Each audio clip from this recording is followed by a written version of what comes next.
So I'm a magician of 7 years. I've been doing close-up magic for the entire 7 years, as well as doing street magic for the last 5 years, stage magic for 3 years, and playwriting for a year. What inspired you to get into doing magic? I was just incredibly bored, so I had no interest in performing to people or wanting to impress people. I literally just had way too much time on my hands, so I did what any 12-year-old kid does and picks up a deck of cards. So who were your main influences in the magic world? Early on I had no one.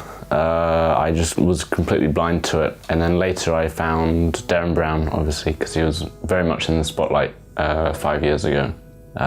He was very big. He's still very big now, but he was at his prime 5 to 7 years ago.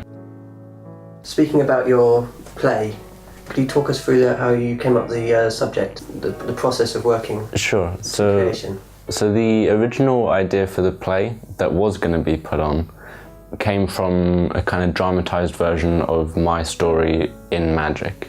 So it was kind of semi-autobiographical with a little bit of drama put in, just because no one's life is interesting enough to go straight onto the stage.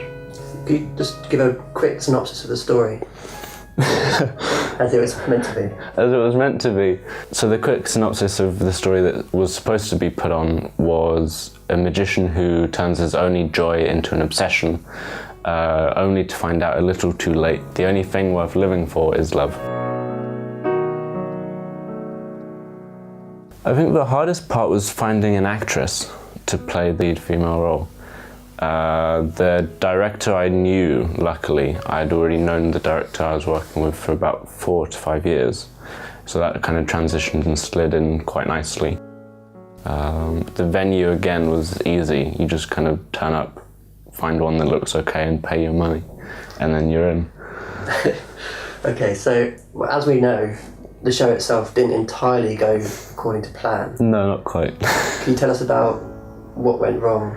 Yeah, so the only thing that went wrong mainly was the actress pulled out 48 hours before the show, leaving me with a venue that was fairly expensive and no show.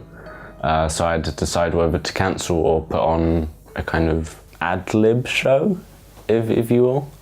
So. Yeah, because what we saw was more of a sort of a variety of different... Yeah, so what you'll see is a variety cabaret night as opposed to a play, which is because I was very lucky to have a lot of two circus performers that I could rely on and call upon to come and lend a hand, as well as a very talented burlesque dancer that very kindly stood in as the glamorous assistant.